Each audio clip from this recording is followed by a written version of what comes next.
আজকে ছাদে জামা কাপড় নাড়তে এসে দেখলাম গাছে কত ড্রাগন লাল হয়ে আছে, দেখতে এত ভালো লাগছে। তাই ভাবলাম আরেকবার একটু ভিডিও করে তোমাদেরকে দেখায়। দেখো কত সুন্দর লাল হয়ে আছে, তাই না? মানে ড্রাগন হেভি লাগছে কিন্তু দেখতে, পুরো লাল টকটকে হয়ে আছে। আগে তো একটা করে পাকতো, সেটাই দেখতাম, কিন্তু এখন মানে ভালোই যে কটা হয়েছে সে কটাই প্রায় পেকে গেছে। দেখো আমি আবার পাশে বড় মাদের ছাদ আছে, ওই ছাদের থেকে একটুখানি এই পাশটা তুললাম, কি ভালো লাগছে না? লাল হয়ে আছে।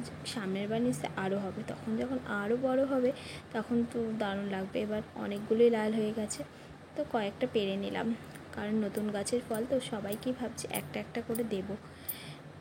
আমার তো কিন্তু ড্রাগন খেতে বেশ ভালো লাগে, এবার কার কীরকম লাগে যায় না, কিন্তু নতুন নতুন ফল খেতে কিন্তু বেশ ভালোই লাগে। দেখো এই দেখো কতগুলো ড্রাগন তুলে নিয়ে আসলাম, 5খানা। এখানে আমি 3টেই আমার হাতে ধরেছে, তো দাঁড়াও দেখাচ্ছি। এইটা কিন্তু সব থেকে বড়, আরগুলো দেখাচ্ছি। 5টা একসাথে, কালকেও তুলেছিলাম 5টা, তো দাঁড়াও দেখাচ্ছি। দেখো কি ভালো লাগছে, আরও সবগুলো যদি থাকতো আরও বেশি ভালো লাগতো। আজকে সত্যি ছাদে যাওয়ার পর গাছগুলো এত সুন্দর লাগছিলো,